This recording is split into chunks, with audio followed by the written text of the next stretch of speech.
Bismillahirrahmanirrahim. Assalamualaikum warahmatullahi wabarakatuh.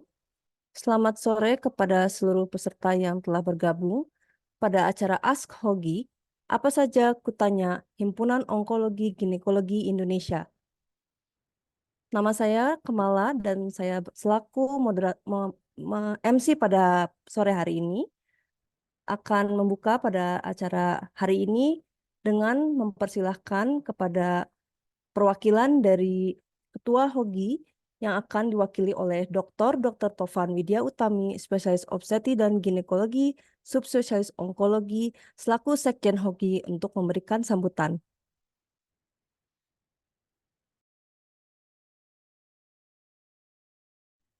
Ya, baik, terima kasih Dr. Kemala. Bismillahirrahmanirrahim. Assalamualaikum warahmatullahi wabarakatuh. Salam hormat, salam sehat untuk semua.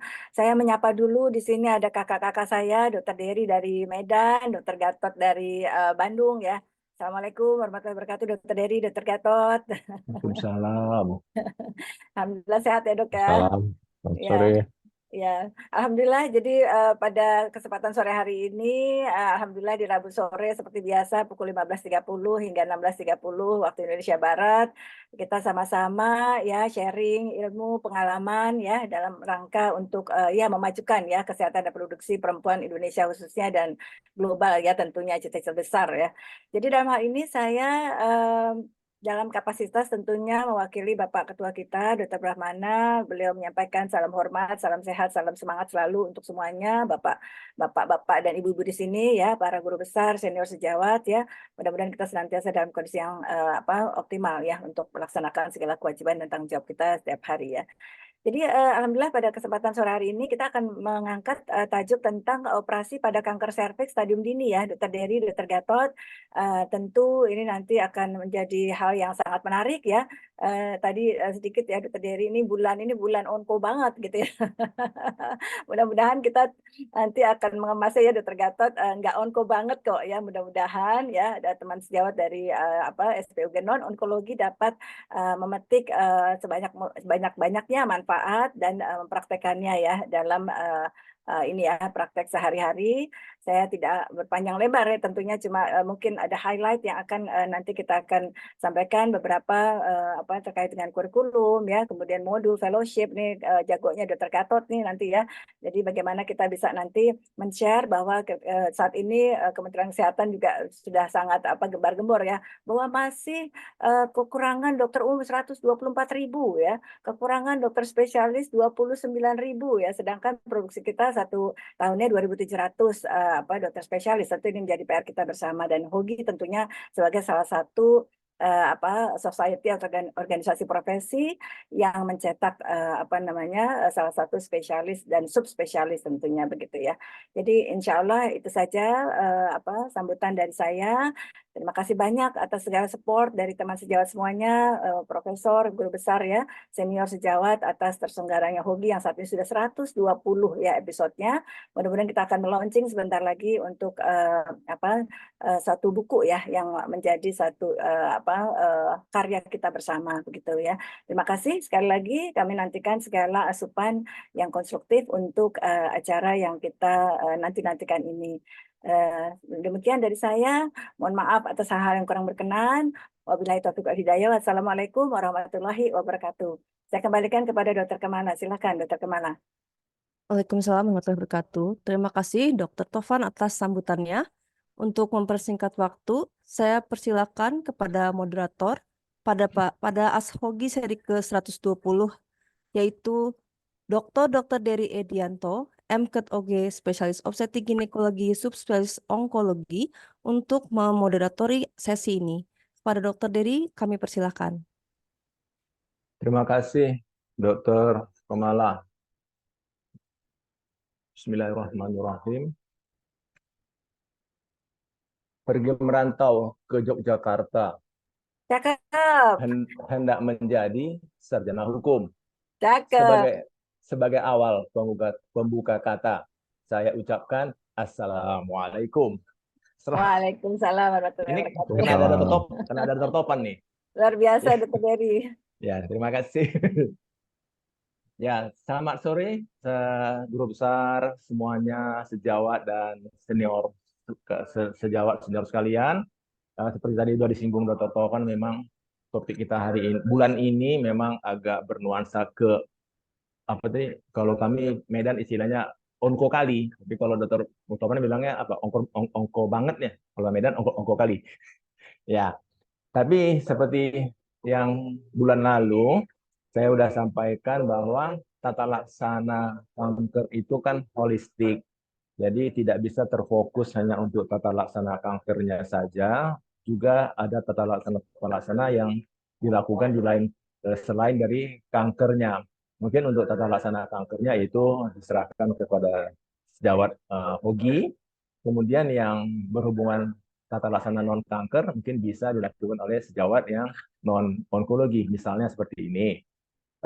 Kalau topik kita hari ini kan kanker serviks, operasi kanker serviks itu biasanya dengan nerve sparring. Kadang-kadang masih ada gangguan berkemih. Nah, kalau mungkin kalau Dr. Tovan di Jakarta oke, dekat, Dr. Gatot mungkin dekat juga lah ya, tapi bisa saja lah agak jauh sedikit. Nah, kalau sejauh yang lain bisa saja itu yang di Sumatera, mungkin pasiennya jauh-jauh, jadi kita operasi di center, kemudian kita kembalikanlah untuk tata laksana untuk bladder training, itu bisa dilakukan oleh sejawat SPOG. Ya, saya rasa mungkin ada banyak hal lain yang bisa kita diskusikan. Jadi jangan terpesona untuk kasus-kasus yang bernuansa ke ongkuan kali. Ya, nanti untuk itu kita hari ini ada dua narasumber kita yang wow, sudah tidak perlu dilakukan lagi. Yang tadi sudah menyampaikan kata pembuka, tentu Dr. Tovan Widya Utami, SPOG, SP onkologi. Kemudian ini bintang film kita nih, kalau saya lihat bintang film kita nih, seperti dari India nih, keren. Ya, Dokter Gatot. Nah, untuk awal pemula, karena tadi Dr. Topan sudah memberikan sepatah kata, nah saya berikanlah sekarang giliran Dr. Gatot memberikan dua patah kata pun boleh. Silakan Dr. Gatot. Ya, terima kasih Dr. Dery. Ini langsung kita mulai aja, dok. Ya, terima kasih semuanya. Ya, bukan dua kata, ribuan kata ini. Jadi pada hari ini kita akan mempelajari ya operasi pada kanker serviks stadium dini ya, yang nanti di fellow ini kita juga akan memperdalam teknik ini ya. Sebentar. Ya. Ya.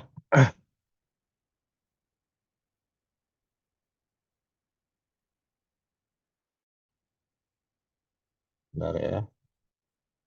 Ya. Seperti kita ketahui bahwa sebelumnya kan kita tahu pembagian atau staging dari Vigo itu berubah ya. Yang terakhir itu Vigo staging tahun 2018 ya, di mana ada perbedaan yang pokok yang mungkin dari kita ya belum pernah masih memakai sistem yang lama. Vigo yang lama itu tahun 2009. Dulu kita tahu bahwa kanker serviks itu ya ada 1A, ya 1A, 1-2, kemudian B1, B2, ya 2A, 2B ya. Jadi itu sekarang berubah ya di sananya. Ya, yang perlu kita ketahui bahwa perubahan ini sangat penting karena nanti akan merubah penata laksanaan kita di rumah sakit ya. Jadi kalau kita lihat pada Vigo tahun 2018 itu ada yang baru. Pertama, kita tahu bahwa stadium 1A itu ada 1A1, 1A2 ya. Pada stadium 1A1 sekarang sudah hanya memakai kedalaman stroma itu 3 mm ya kedalamannya. Kemudian 1A2 itu dari 3 sampai 5 mili. Ini beda dulu. Dulu ada juga extensionnya 7 mili yang sudah tidak dipakai itu ya. Jadi kita sudah menganggap 1A1, A2 itu hanya kedalaman. Sedangkan nanti untuk extension yang ke kiri kanan itu kita hanya memakai langsung ke stadium 1B. Ya, jadi kalau B1 itu lesinya, invasinya lebih dari 5 mili kedalamannya dengan ukuran tumornya sendiri di bawah 2 cm. Ya, kemudian 1B2 itu 2 cm sampai di bawah 4 cm ya, sedangkan 1B3 itu lebih dari 4 cm ya. Nah, ini bedanya di sini ya. Jadi kalau dulu kita melaksanakan operasi 1B1, 1B2 itu bisa dioperasi. Sekarang justru kita kurangin operasi karena menurut penelitian yang lebih dari 4 cm itu sudah kena kelenjar sehingga tidak bermanfaat untuk operasi. Ya, oleh karena itu keputusannya operasi itu nanti dilihat dari radiologi juga ya. Jadi ada istilah staging secara radiologi. Itu ya. Kemudian untuk selanjutnya stadium 2, 2A dulu hanya 2A 1 dan 2A2. Sekarang sama ya 2A1, 2A2 hanya dulu itu 4 cm itu sudah masuk 2A1 ya. Sekarang 4 cm atau lebih itu 2A2 ya. Jadi ada sama dengannya, bedanya di sana ya.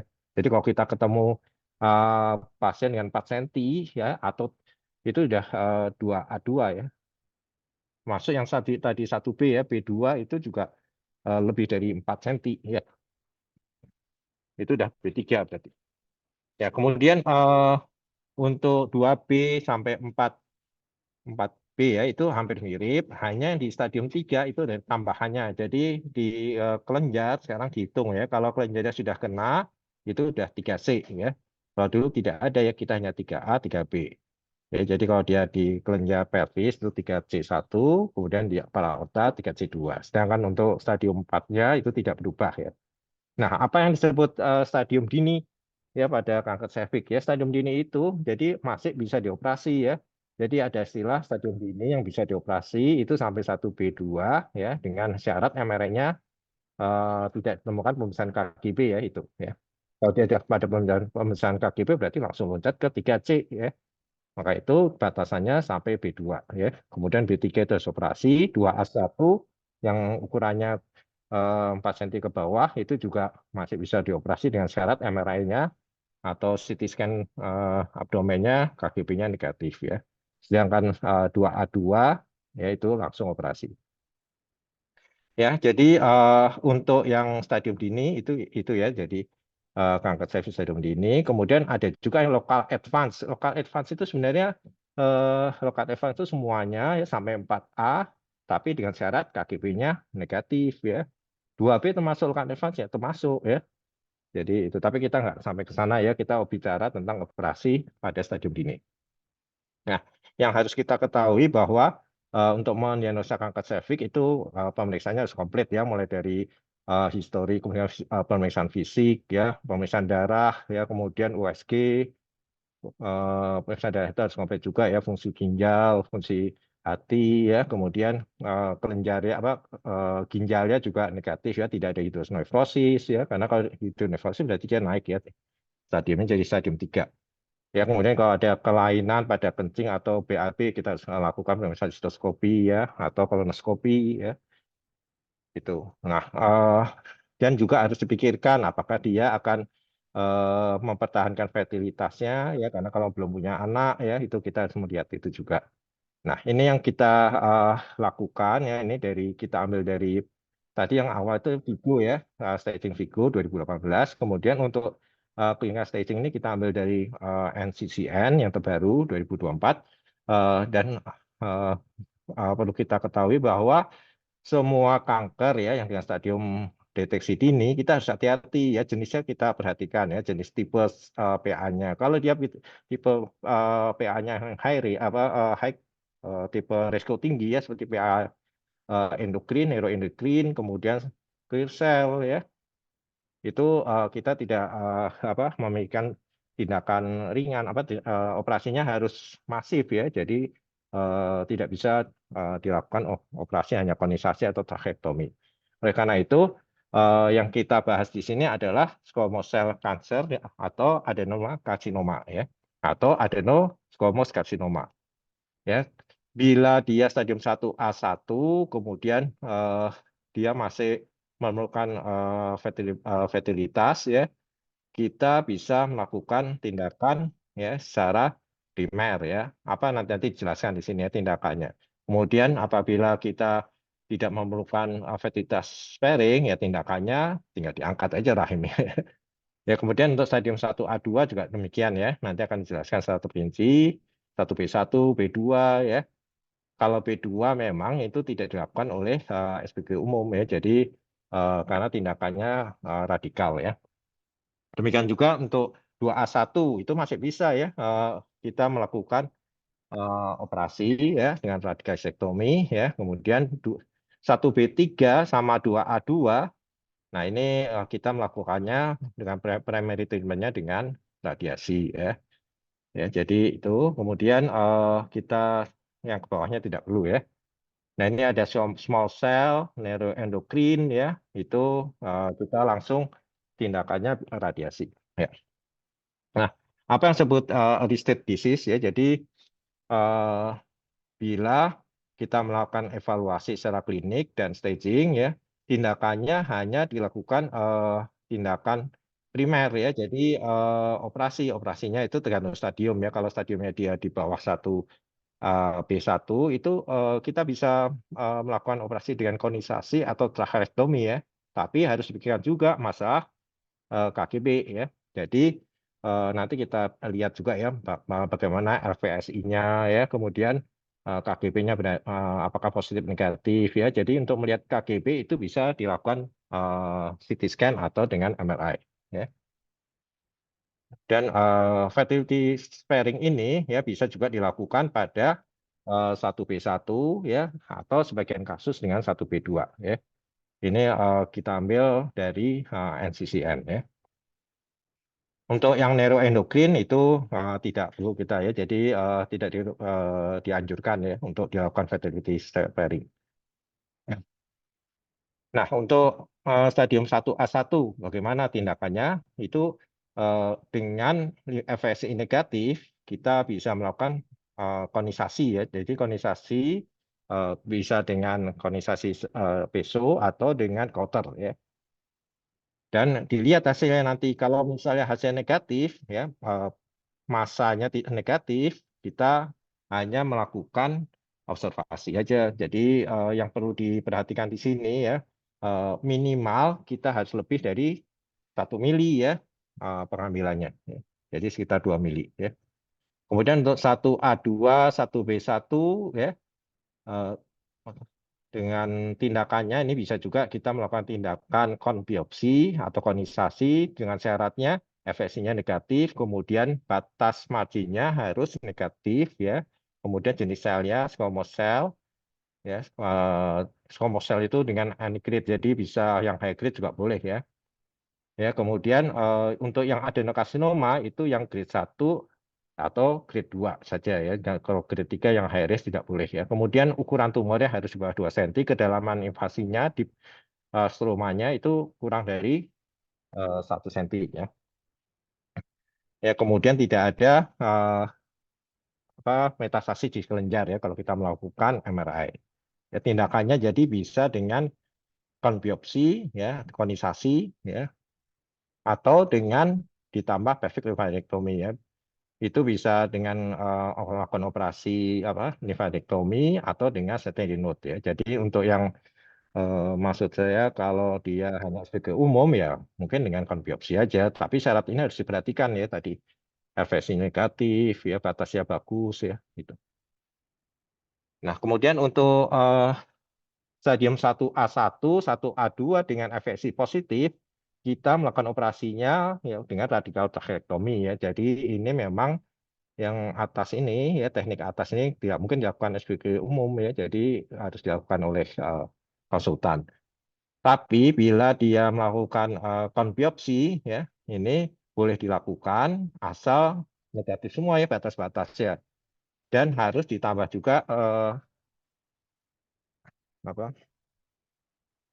dilakukan juga lymphadenectomy pelvis ya, bisa juga dengan steroid node ya.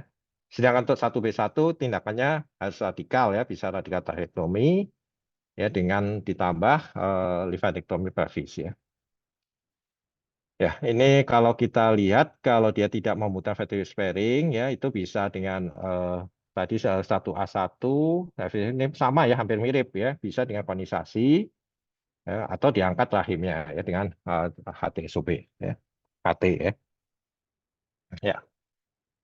Kemudian kita lihat guideline dari manajemen T1A1 disease. Ini kita ambil dari ESMO ya. Jadi hampir mirip ya dengan NCCN, bahwa kalau kita menemukan kanker serviks stadium 1A1 ya, FSI negatif, ya kita tidak perlu melakukan limfadenektomi ya, tapi cukup dengan konisasi ya. Itu. Kemudian kalau dia FSI-nya positif bagaimana? Ya kita harus melakukan sentinel ya, sentinel. Ya, kemudian dilakukan konisasi ya. Hanya memang kalau satu A1 itu jarang yang positif ya KGP-nya ya. Jadi hanya sekitar 2%. Ya. Jadi kita kalau misalnya FSI-nya masih positif nggak masalah kita melakukan konisasi ya. Sedangkan untuk 1A2 kalau negatif kita biasa ya seperti A1 ya konisasi, tapi kalau dia FSI-nya positif harus lakukan limfadenektomi ya. Konisasi dengan limfadenektomi. Nah, ini juga kalau kita menemukan yang lebih tinggi lagi stadiumnya, serviks stadium 1B1, 1B2, 2A1 ya, itu jelas ya. Kalau dia tidak memerlukan fertilitas ya radikal ya, tapi kalau dia masih perlu ya, fertilitasnya masih diperlukan, itu bila dia positif lymph node-nya ya bisa dengan MRI ya, tindakannya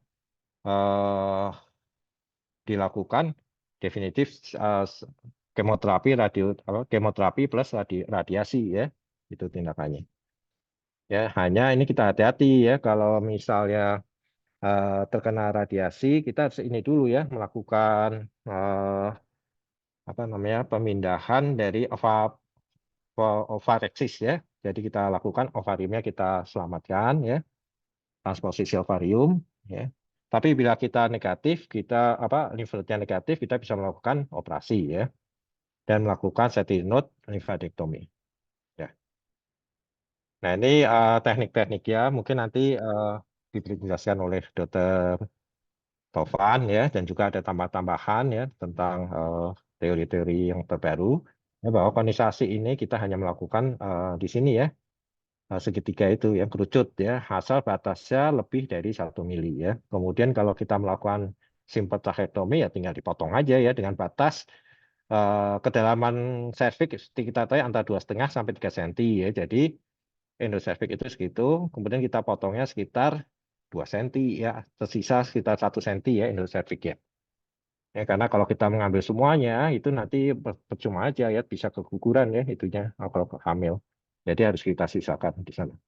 Simple tracheotomy. Kalau radikal tracheotomy, parameternya ikut diambil ya, dengan syarat lymph node-nya negatif ya, itu bisa dengan MRI atau kita lakukan limfadenektomi ya.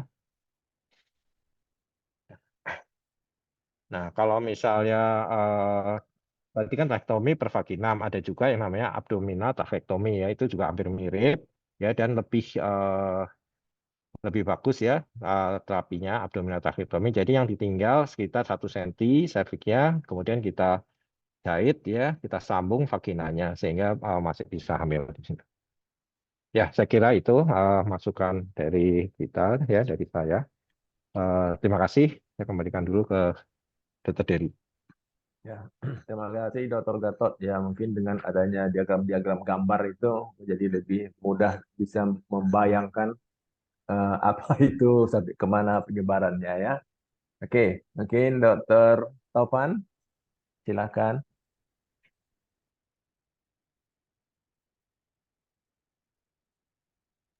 Ya, baik. Suara saya jelas terdengar, Dr. Dery, Dr. Gatot? Jelas sekali. Ya, terima kasih. Luar biasa, saya rasanya tidak banyak yang akan saya tambahkan. Tadi sudah semuanya oleh Dr. Gatot ya. Jadi memang ini pertama-tama saya mungkin nanti lebih banyak diskusi saja ya. Jadi udah lengkap deh, udah benar-benar sangat-sangat lengkap ya. Jadi ini bulan ini memang untuk ASHOGI operasi semuanya ya, Dr. Gatot ya, yang dimulai dari kanker serviks stadium dini, operasinya bagaimana ya, kemudian nanti berikutnya adalah itu ya operasi pada GPD, GTN gitu ya, kemudian kanker endometrium dan operasi pada kanker ovarium. Nah, kali ini kita memang bahas pada kanker serviks stadium dini ya. Jadi tadi saya rasa kita sehati Dokter Gatot, alhamdulillah walaupun tidak janjian ya. Jadi apa sih yang penting kita ketahui dalam kanker serviks stadium dini gimana tata laksana operatifnya gitu ya. Jadi tadi sudah disampaikan secara definitif ya, kemudian guidelines yang ada, nanti juga mungkin ada sedikit tambahan dari saya tentang prosedurnya ya, dan apa yang bisa kita simpulkan gitu ya. Jadi dimulai dari definisi ini mengulang, yang namanya pendidikan memang adalah pengulangan atau repertoar ya. Jadi kalau kita lihat dari seluruh kanker ginekologi yang memang paling banyak berubah Vigo staging-nya itu adalah kanker serviks ya. Sudah 7 kali ya teman sejawat semuanya bahwa kanker serviks ini mengalami perubahan Vigo staging sebanyak 7 kali sampai tahun 2018. Sebelumnya tahun 2009. Nah ini bagaimana kita bertanya pada masing-masing untuk menyamakan persepsi ya. Apa yang dimaksud dengan stadium dini ya. Jadi kanker serviks itu kalau mungkin dulu yang kita masa-masa PPDS pokoknya 2A ke bawah itu adalah stadium dini. Sebenarnya tidak tepat juga ya, kurang tepat ya. Jadi memang ditekankan adalah yang namanya stadium dini, ini dia ya. Jadi adalah stadium 1A1 dengan LVSI ya, dengan lymphovascular space involvement sampai 2A1 ya. Tadi sudah disampaikan Dr. Gatot dengan sangat jelas ya. Jadi yang namanya kanker serviks stadium dini itu adalah stadium 1A1 dengan LVSI dan sampai 2A1 ya, di mana 1B3 sebenarnya tidak termasuk ya. Jadi itu adalah locally advanced ya. Walaupun dia stadium 1 ya, tapi dia ada locally advanced, beda dengan early stage pada penata laksanaan nanti akan berbeda ya. Nah, kita tadi sudah mendengarkan bersama ya yang disampaikan oleh Dr. Gatot dengan sangat jelas yang disampaikan adalah NCCN 2024 yang terbaru ya teman sejawat. Saya rasa tidak perlu bilang lagi bahwa ada beberapa kategori ya dalam penata laksanaan operatif dari kanker serviks stadium dini ini adalah dengan mempertimbangkan fertility sparing ya. Tentu kita mempertimbangkan treatment definitif atau primary treatmentnya, tapi dengan fertility sparing ataupun non fertility sparing ini sudah jelas tadi sudah disampaikan pertimbangan dari awal pemeriksaan fisik, klinis dan seterusnya ya. Nah ini kita dimulai dari primary treatment untuk fertility sparing dan dimulai kuantisasi ya, bagaimana kalau misalkan negatif margin ya, kemudian kalau misalkan memang nanti ternyata pada kondisi stadium 1A1 sampai 1A2 saya rasa ini sudah disampaikan oleh Dr. Gatot ya. Saya tidak akan mengulang lagi, ini juga sudah ya. Jadi ini kalau misalkan non fertility sparing tentu kita tidak melakukan preservasi ya. Jadi kondisasi tidak dilakukan, kemudian terakhir juga kita tidak lakukan. Jadi memang pengangkatan dari badan rahim, hysterektomi begitu ya. Di sini kalau kita menekankan bahwa pada stadium 1A1 mungkin awal-awal tegakannya juga dengan konisasi ya, bagaimana kita menyingkirkan adanya invasiveness ya. Jadi di sini pilihannya adalah bisa sampai hysterektomi ya.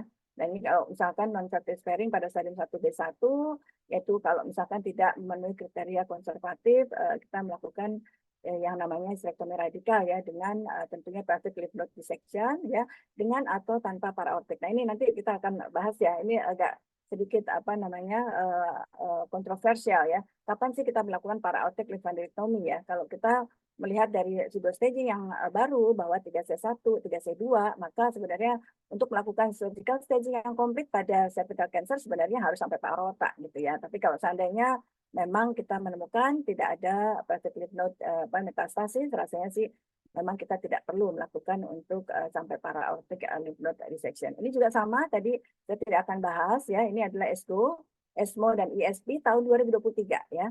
Jadi memang dulu pernah disampaikan bahwa kalau adenokarsinoma itu sudah masuk ke high risk gitu ya, itu ternyata pemahaman itu sudah tidak anut lagi ya. Jadi bahwa pada pasien dengan T1A1 dengan jenis histotype adenokarsinoma itu memang cukup dapat dilakukan suatu hysterektomi simple saja ya, di extravasal total hysterektomi.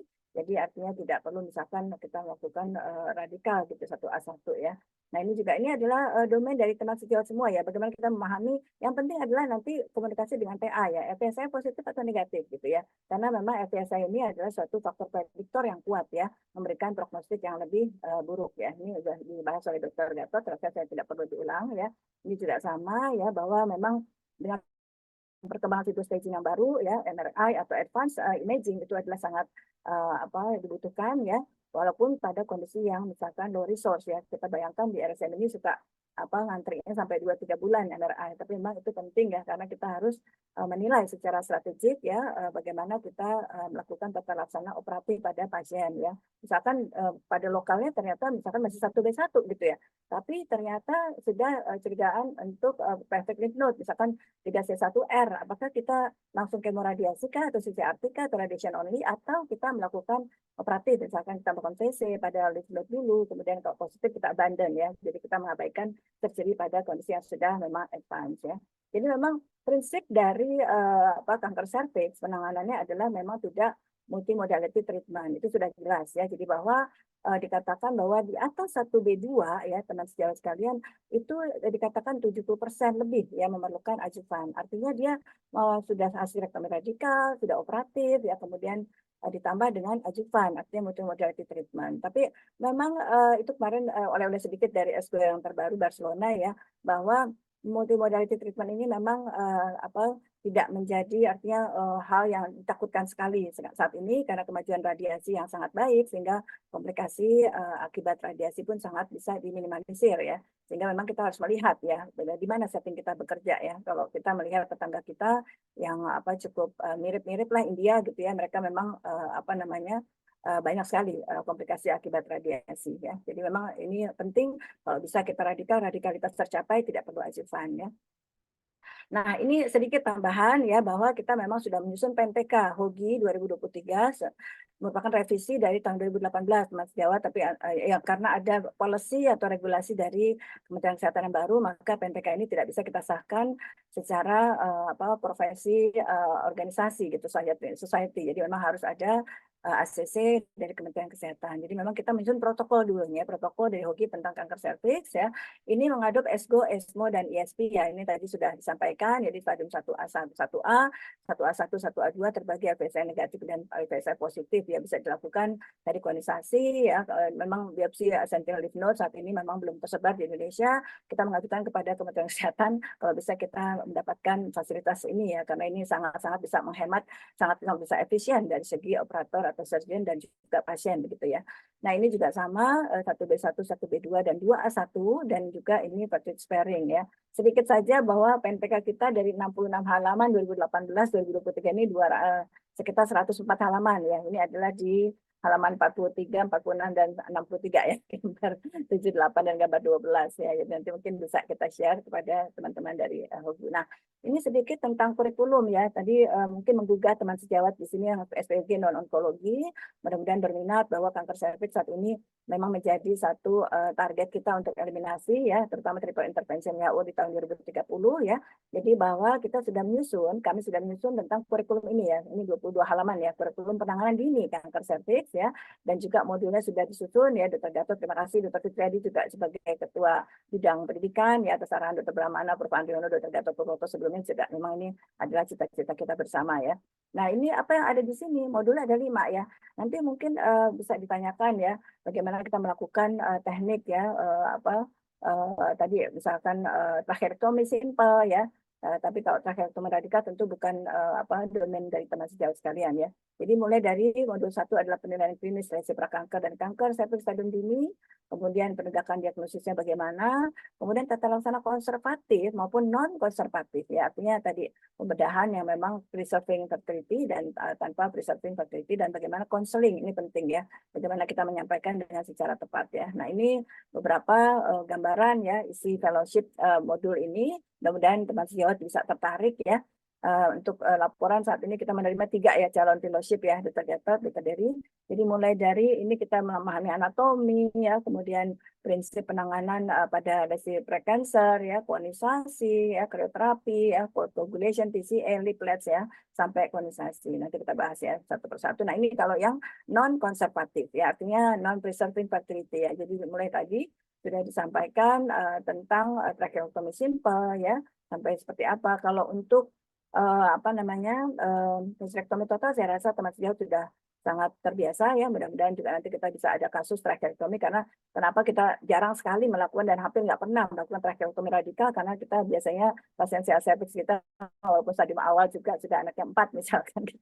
Jadi percuma juga kita melakukan tracheotomy radikal ya. Dan beberapa kasus yang terkait dengan komplikasi dan seterusnya ya, ini yang menjadi. Nah, Ini prosedurnya, tadi sedikit secara gambar skematis sudah disampaikan Dr. Gatot dengan sangat baik ya.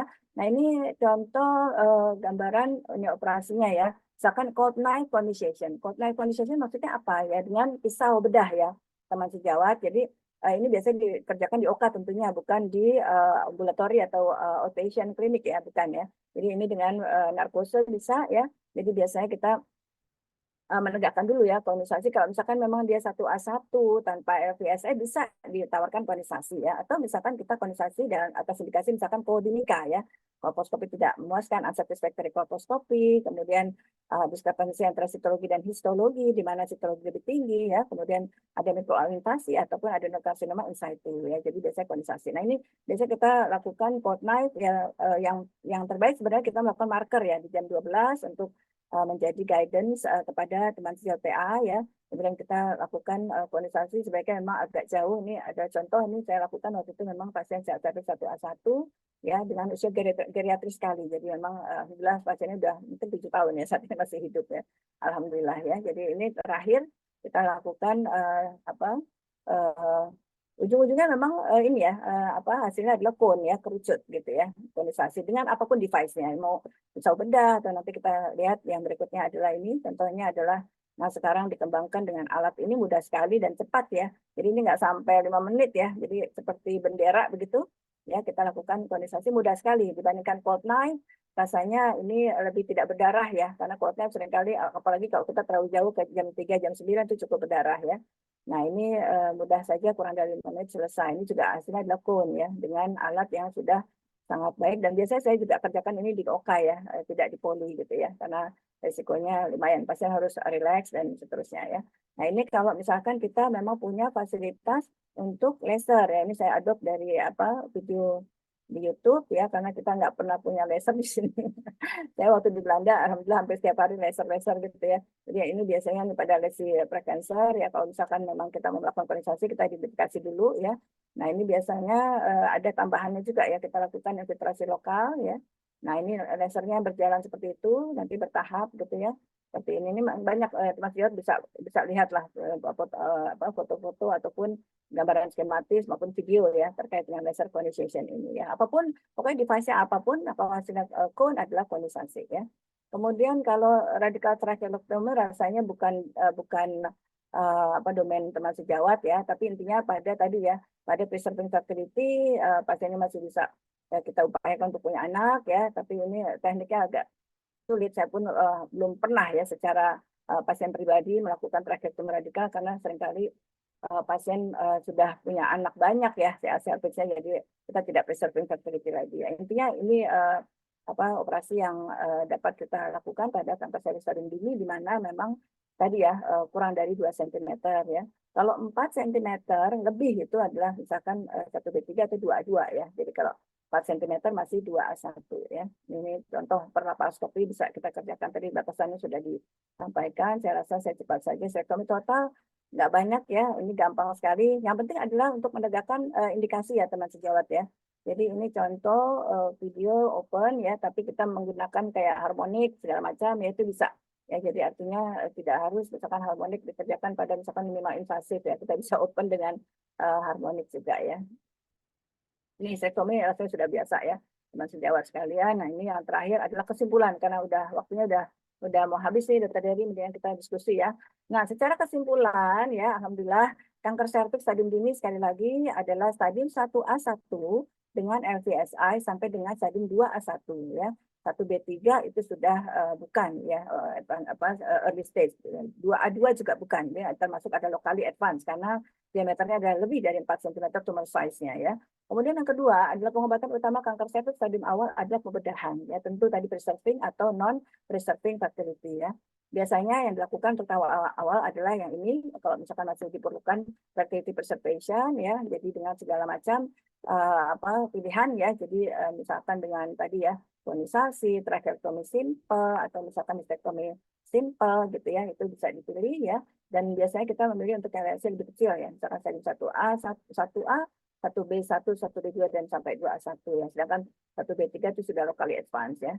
Kemudian yang terakhir adalah apapun jenis pembedahannya memang kita sesuaikan ya, tadi intinya adalah kita selalu memperhatikan tadi ya medical condition ya, indikasi, kontraindikasi, syarat ya, segala macam ya, sangat baik kita memiliki fasilitas yang memudahkan kita ya, dengan mapping ya, sentinel lymph node dan beberapa pilihan yang lain ya. Mungkin itu dari saya, mudah-mudahan bisa menginspirasi untuk diskusi ya. Terima kasih atas perhatiannya, mudah-mudahan bermanfaat untuk teman sejawat sekalian. Saya kembalikan kepada Dr. Dery. Terima kasih Dr. Dery. Wassalamualaikum warahmatullahi wabarakatuh. Waalaikumsalam warahmatullahi wabarakatuh. Terima kasih, Dr. Taufan. Ini kita masih punya waktu 20 menit, 19 menit lagi untuk diskusi.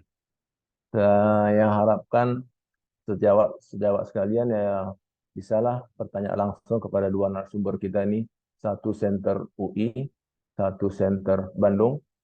Ya, yang satu katanya orang Jawa, yang satu katanya bukan orang Jawa, dua-dua bukan orang Jawa. Karena yang satu Betawi, yang satu Sunda ya, dua-dua nggak ngaku Jawa, tapi di Pulau Jawa, nggak cuma main aja dah. Saya juga bukan orang Betawi, Dr. Dery. Nggak, maksudnya Jakarta itu kan Betawi, letaknya di Ya, Jawa, ya. tapi bukan Jawa. Orang Sunda letaknya di Jawa, tapi bukan orang Jawa. Nggak apa-apa. Nah, saya minta mungkin sejawat SPOG, saya rasa mungkin bisa berperan lebih banyak dengan adanya upaya WHO untuk mengeliminasi kanker serviks, kan itu upaya screening itu menjadi lebih digiatkan.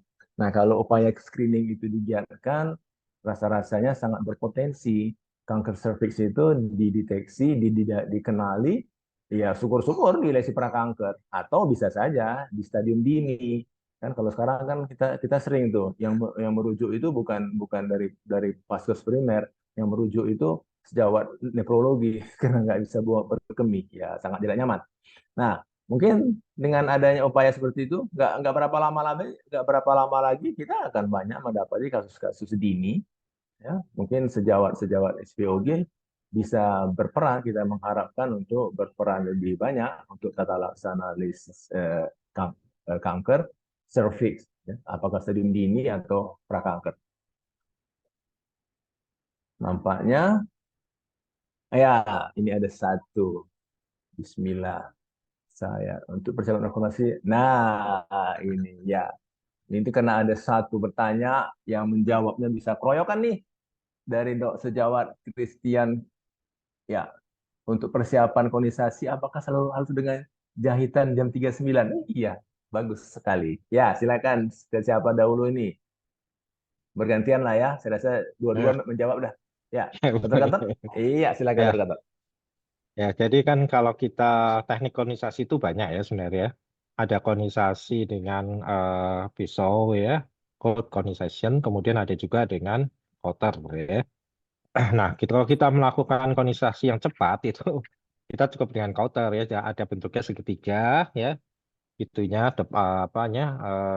alat yang di depan itu kabelnya ya, kawatnya itu bentuk segitiga, tinggal kita putar set gitu tanpa dilakukan macam-macam ya, karena di sana dengan sendirinya eh, pedalannya sedikit ya, karena kondensasi itu nggak sampai mengambil semuanya ya. Kemudian ada juga dengan pisau ya, yang kita memakai pisau yang nomor 11 itu ya, eh, apa namanya, bisturi ya, dengan kita masukkan sonde, kemudian kita sayat ya berbentuk kerucut. Itu untuk menghindari perdarahan ya, ada beberapa cara. Pertama, kita berikan, bisa kita suntik, didokain dengan epinefrin ya. Itu yang pertama. Yang kedua, bisa juga kita melakukan penjahitan di jam 3, jam 9, di mana situ ada arteri yang cabang descendant ya, cabang ke bawah ya, descendant. Nah, itu kita ikat di jam 3, jam 9 ya, untuk mengurangi perdarahan ya. Ya, atau kalau kita tidak lakukan menjahit itu ya nggak masalah ya. Nanti kita juga akan tindakannya bisa kita koagulasi perdarahan itu, atau kita lakukan Mondsel ya, dengan urutan Mondsel. Ya, jadi ada beberapa teknik memang ya. Jadi dengan lidokain bisa, dengan epinefrin, lidokain epinefrin, kemudian dijahit. Nah, ini gambarnya dari Dr. Taufan ya. Kita pakai yang segitiga itu. Ya, perdarahannya sedikit itu ya. Ya, yang penting ini ya, batas sayatan itu paling penting itu ya, 1 mili ya, dari itu lesinya. Nah, mungkin ada tambahan Dr. Taufan. Ya, silakan Dr. Tovan. Mungkin sebelum Dr. Tovan nambah itu yang dengan yang elektrik itu kan kita lihat tuh kabelnya sedemikian halus Nah, apa trik itu harganya kan ada harganya tuh. Kalau pisau kita bisa potong agak nyaman. Kalaupun patah, nggak patah dia. Terus kita pakai single use. Nah, itu kan kabelnya halus tuh. Nah, bisa disampaikan ke sejawat-sejawat sekalian supaya triknya itu jangan putus di tengah jalan. Silakan Dr. Topan. Iya, baik ya, Dokter Gatot, Dokter Dery. Jadi sekarang sudah sangat berkembang ya alat untuk konisasi tadi yang seperti segitiga atau bendera tadi ya. Jadi memang tadi pertanyaannya adalah apakah pada konisasi kita selalu melakukan penjahitan pada jam 3 dan jam 9 gitu ya. Jawabannya tidak selalu ya, Dokter Gatot setuju ya, Dokter Dery. Jawabannya tidak selalu ya. Jadi biasanya kalau memang takut itu terjadi perdarahan dari uterina cabang descendant gitu ya, itu kan di lateral tuh ya, kanan kiri itu pada lesi yang besar ya, lesi yang luas, misalkan harus kita ke lateral sekali mepet banget pada kornis lateral begitu ya, itu baik, boleh silakan dijahit dulu ya. Tapi kalau seandainya kita lesinya juga ternyata juga tidak terlalu luas ya, itu tidak perlu. Yang penting adalah memegang untuk tassel yang marker di mana nanti sejak LPA punya orientasi, oh ini di jam 12 gitu. Karena kita harus menilai konisasi itu batas marginnya bebas atau tidak lesinya, begitu ya. Ya mudah-mudahan tidak menjadi suatu hal yang menakutkan ya. Jadi intinya memperhatikan selalu ya dokter, indikasi, kontraindikasi, syarat gitu ya. Itu aja Dokter Dery tambahannya. Itu tadi Dr. Topan kan biasanya tuh kalau kabel itu bisa putus tuh. Jadi supaya jangan putus, apa kita lakukan? Kontak dulu, dihidupkan dulu listriknya, atau kontak dulu ke tisu baru hidupkan Ya, listriknya. betul. Itu ada trikinya ya, ada tips and triknya, tricky sekali gitu ya. Jadi kalau yang saya punya di rumah sakit yang saya biasa bekerja itu memang ini ya, ditempel dulu ya dok ya, ditempel dulu sampai dia kayaknya jelas gitu ya, ada tanda dia jeblok gitu, itu udah kemakan tuh. Jadi pelan, jadi continuous ya dok ya, continuous artinya tidak maksa karena bisa patah ya. Ya. Kalau misalkan kita terlalu cepat itu juga bisa patah. Kalau terlalu lambat itu kebakar gitu ya. Itu trikinya seperti itu. Nah, tadi untuk memastikan bahwa eh, marginnya bebas lesi biasanya memang kita lakukan koagulasi ya, Dok ya. Jadi setelah dilakukan konisasi kita bakar tuh tepi-tepinya. Jadi misalkan mepet juga pun dia sudah koagulasi gitu ya. Itu triknya. Tapi mohon maaf kalau misalkan teman saya belum pernah mencoba, rasanya sih tidak bisa membayangkan ya. Jadi sensasi itu harus dirasakan. Gitu. Ya. Ya, terima kasih. Mudah-mudahan sejawat yang bertanya bisa memahaminya. Ya, coba kalau mau ada alatnya, coba dulu ke daging atau apa ya. Ya, seperti itu. Nah, ini pertanyaan yang kedua ini menarik sekali nih ya. Vaksinasi pasca pasca pasca apa namanya ya? Eh, Pasca sesudah konisasi. sesudah kondisasi artinya kan sesudah sesudah Terapi. ada penyakit kan kita pahami kan vaksinasi itu kan preventif. Nah ini sering kali sahabat kita nanya bagaimana, apakah perlu segala macam sesudah radikal histerektomi masih perlu lagi vaksinasi. Nah ini tadi pertanyaan nomor 2 itu menarik sekali. Ini ada ahlinya nih, Dr. Tovan ahlinya nih. Coba kita klarifikasi dulu. Ya, jangan terpesona dengan Bareng-bareng. ah, ya ya prinsip dasar dari imunisasi vaksinasi itu apa supaya jangan dipelintir oleh company. Sorry. Ya, silakan Dr. Tovan. Ya, baik. Nanti tolong ditambahkan ya, Dokter Gatot, Dokter Dery ya. Menarik sekali ya. Jadi kalau pasca konisasi, ya intinya kan dia masih punya serviks, ya kan? Ya, jelas. Kalau misalkan histerektomi total, ya sudah, dia nggak punya serviks lagi, nggak perlu vaksin gitu ya. Jadi kita sudah menyusun juknis dan guideline ya untuk vaksinasi di Indonesia. Saat ini HOGI sudah menggariskan yang tadinya batasan usia 10 sampai 55 tahun, sekarang kita batasi sampai 45 tahun ya. Jadi memang berdasarkan evidence bahwa untuk terjadi immunogenicity yang paling baik adalah 45 tahun sampai 45 tahun begitu. Nah, pertanyaannya pasca konisasi perlu nggak vaksin HPV? Ya tergantung ya. Kalau misalkan dia Ya. usianya 50 tahun rasanya tidak perlu begitu ya. Tapi kalau misalkan dia ini maaf ya saat ini bergeser pada usia muda sekali Dokter Dery ya, Dokter Gatot ya. Jadi usia 25 tahun udah high grade atau misalkan 1A1 gitu ya. itu jelas usia-usia muda ya. Jadi dia mungkin kita nggak bisa kendalikan risk factor-nya gitu ya. Ya. Jadi tetap kita tawarkan untuk dilakukan vaksinasi. Tapi ingat ya, ingat secara teori jelas ECOG ya, American College of Obstetrics and Gynecology sudah menjelaskan even ya bahkan pada kondisi pasien dengan HPV positif sekalipun kita diperbolehkan untuk memberikan vaksinasi, teman sejawat ya. Jadi memang tidak haram memberikan vaksin HPV pada misalkan HPV positif tipe apapun, misalkan tipe 16, 18 begitu ya. Tapi kita memang di Indonesia ini banyak sekali ya hal-hal yang kita harus pertimbangkan. Jadi tadi tergantung value base kita, muatan lokal kita. Ketika kita memberikan vaksin HPV pada pasien misalkan HPV positif tipe 16, 18 misalkan gitu ya. Ketika terjadi sesuatu di kemudian hari ternyata sampai cervical cancer itu maka mungkin akan menjadi isu medical legal ya. Sehingga kita memang sangat hati-hati. Pada kondisi ini sebaiknya memang kita andaikan pasien memiliki compliance yang baik ya, kepatuhan yang baik, biasanya kita tunggu sampai dia clearance dulu ya. Alangkah baiknya tadi pasien apapun yang mau dilakukan kondensasi dia harus kita cek HPV statusnya ya, status HPV-nya gimana, status HPV-nya gimana. Kalau misalkan syukur-syukur negatif ya alhamdulillah ya. Dan perlu diingat teman sejawat, hati-hati sekali memilih HPV test ya. HPV DNA test di pasaran market global itu ternyata saya baru tahu juga nih ya, terbuka juga itu oleh dari Stockholm kemarin Eurogin yang terbaru gitu menyatakan bahwa ternyata tes DNA HPV yang memang tervalidated ya secara single review itu memang sekitar 69% gitu ya. Itu 69% tidak tervalidated ya. Jadi artinya 69% itu yang terreview satu review single gitu ya. Sedangkan kalau misalkan kita mau pakai yang sangat-sangat ideal itu yang tidak tervalidated itu 20%, 80% Dr. Dery. Artinya yang tervalidasi yang sangat-sangat baik, yang sangat-sangat akurat, valid itu cuma 20% saja gitu ya. Hati-hati nih sekali lagi. Jadi memang tergantung tadi. Ya intinya pasien dengan kondensasi kita baiknya itu statusnya kita tahu ya. Kalau syukur-syukur kita akan follow up ya minimal memang kita lihat biasanya median time 11 bulan, 1 tahun kemudian kalau negatif kita langsung vaksin kalau compliance-nya baik. Kalau compliance-nya tidak baik memang pada saat itu kita boleh berikan vaksinasi HPV ya. Nah, jenis HPV vaksinnya apa gitu terserah gitu ya. Yang ada saat ini di pasaran ada bivalen, kuadrivalen, ada nonavalen ya, bukan nano ya, nonavalen gitu. 9 tipe di mana itu penambahan dari tadi 16 18, 6 11 ya, kemudian 31 33 ya, 45 52 58 gitu ya. Jadi memang beberapa yang penting dan di Indonesia 52 itu sangat signifikan ya. Mudah-mudahan terjawab Dr. Dery, mungkin ada tambahan dari Dr. Gatot. Ya, silakan Dr. Gatot. Ya, cukup aja itu. Ya. Ya, cukup dalam komplit.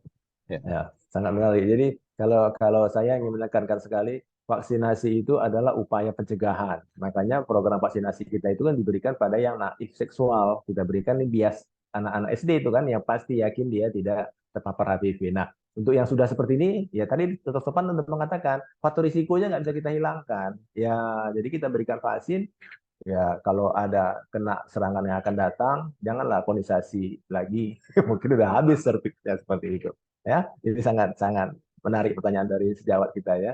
Mungkin kita harus mulai ya sekarang ini oke lah nggak apa-apa. Akan datang kita kan sudah mulai menjurus kepada standar bahwa vaksinasi itu dilakukan pada anak-anak yang naif seksual. Kemudian kita waktunya ada 6 menit lagi. Pertanyaan gue masih tetap 2. Tadi saya mau ini nanya aja lah mewakili teman sejawat SPOG. Tadi misalnya cervixnya biopsinya LPSI-nya negatif. Wah, nyaman lah kita. Yuk kita lakukan kolonisasi. Kan biopsinya hanya sebagian dari kolonisasinya. Ternyata LPSI-nya positif. Loh, itu bagaimana ceritanya? Ya. Jagoannya ada Gatot. Ya. Bisa saja seperti itu kan? Ya. Jadi di guideline tadi disebutkan ya, jadi kalau kita 1A1 ya, kemudian 1A2 itu meskipun FVSI-nya positif, kejadian untuk terjadinya pembesaran KGB itu hanya sekitar 2%, 3% ya. Jadi nggak usah takut ya kalau misalnya ternyata nanti begitu diperiksa PA FVSI-nya positif ya. Jadi hanya kita yang paling penting di sini observasi ya. Jadi observasi ya pasiennya bisa dengan MRI, kemudian juga bisa dengan melakukan kontrol ketat di sana ya. Karena kan kita apakah nanti kita harus melakukan nifadektomi itu juga nggak ada manfaatnya, pasti nanti hasilnya negatif ya, karena itu penelitian mengatakan hanya 2%. Ya, jadi nggak usah takut masalah itu. Yang penting tipe selnya itu tipe sel kalau dia termasuk yang neuroendokrin ya itu sebaiknya itu. Kemudian kalau dia adenokarsinoma juga yang grade 3 nggak boleh ya. Jadi harus hanya grade 1, grade 2. Sedangkan squamous itu boleh sampai grade 3. Ya. Oke, terima kasih Dr. Gatot. Jadi teman-teman jangan kecil hati saja ya, jangan terlalu kecil hati, nggak apa-apa, bisa saja. Nah, kemudian ya ini sekedar nice to know saja lah. Nah, tadi ada cerita-cerita Sentinel Node Sentinel Node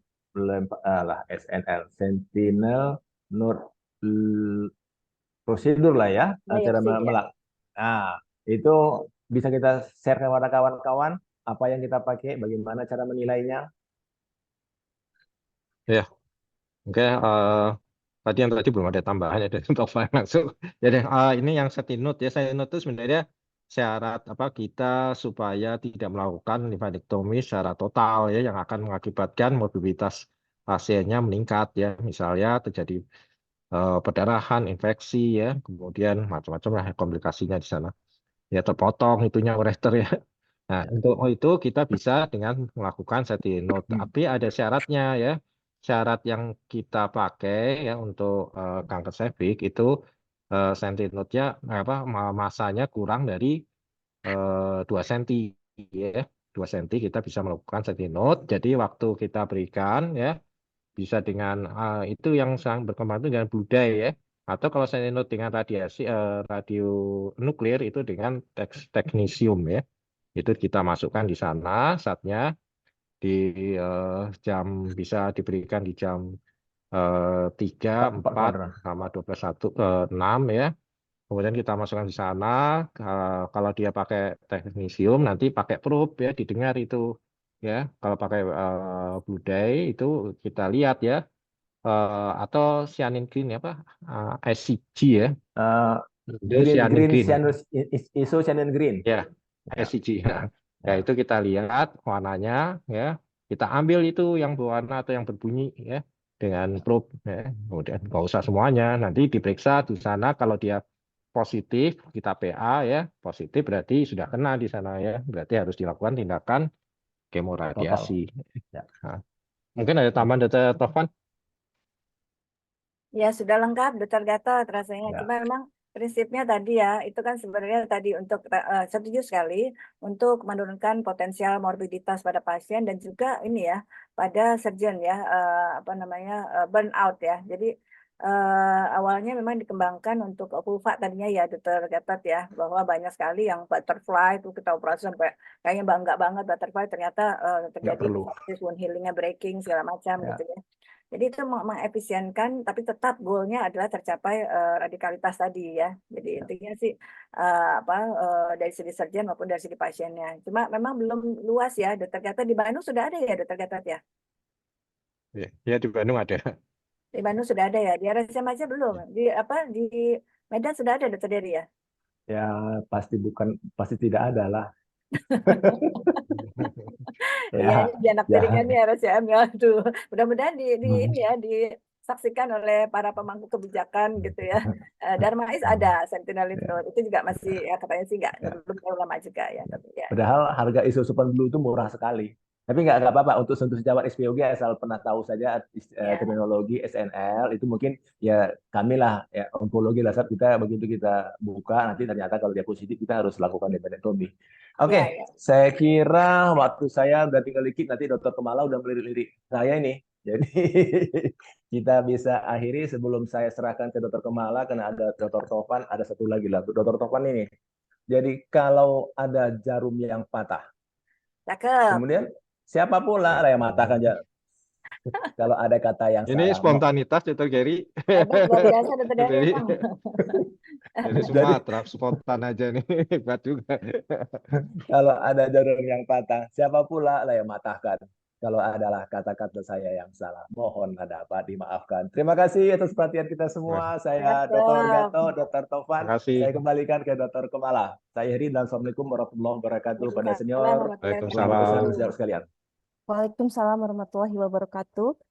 Terima kasih banyak kami ucapkan kepada moderator dan narasumber pada ASKHOGI seri ke-120, kepada moderator Dr. Dery, narasumber Dr. Tovan dan Dr. Gatot. Sangat bermanfaat dan semoga disimak baik oleh para peserta mengenai operasi pada kanker serviks stadium dini yang mungkin dapat diaplikasikan pada praktek dokter-dokter sehari-hari. Untuk sesi ASKHOGI selanjutnya kita akan bertemu pada Rabu minggu depan, seri ke-121 yang dapat dokter saksikan pada jam yang sama pukul 15.30. Sebelum kami akhiri, kami ingin memberikan sedikit informasi. Khawatir para dokter-dokter yang hadir pada hari ini belum tahu informasi mengenai acara yang akan sangat menarik untuk para dokter hadiri, yaitu acara Asian Society of Gynecology Oncology 2024 meeting yang diselenggarakan oleh INASGO, Indonesian Society of Gynecology Oncology, untuk bertujuan close the gap in gynecologic cancer care in Asia. Acara ini akan diselenggarakan di Bali pada tanggal 29 November hingga 1 Desember 2024, di mana dokter-dokter bila mengikuti acara ini akan berkesempatan meningkatkan ilmu untuk di gynecology cancer di Asia. Akan banyak narasumber yang dari berbagai negara dan update ilmu tentu saja akan kita dapatkan. Sebelum acara simposium juga akan diadakan pre-simposium workshop yang dokter-dokter dapat ikuti. Untuk informasi lebih lanjut dapat dokter baca di informasi di depan bahwa dapat menghubungi sekretariat atau dapat juga membuka website yang tertera di depan. Kami sangat menantikan untuk para dokter sekalian untuk dapat bergabung di acara ASKO 2024 meeting di Bali pada akhir tahun 2024 ini. Mungkin saya cukupkan sekian untuk ASKHOGI sesi sore ini. Sekali lagi kami ucapkan terima kasih kepada narasumber dan moderator Dr. Dery, Dr. Tovan, dan Dr. Gatot, serta tentu saja tidak lupa mengucapkan terima kasih banyak kepada para perhatian para peserta yang telah menghadiri ASKHOGI seri ke-120. Sampai jumpa minggu depan di seri ke-121 di jam yang sama. Saya selaku MC pada sore hari ini menutup acara dengan mengucapkan wassalamualaikum warahmatullahi wabarakatuh. Selamat sore dan sampai jumpa minggu depan. Waalaikumsalam. Terima kasih, Mbak Dery. Terima kasih.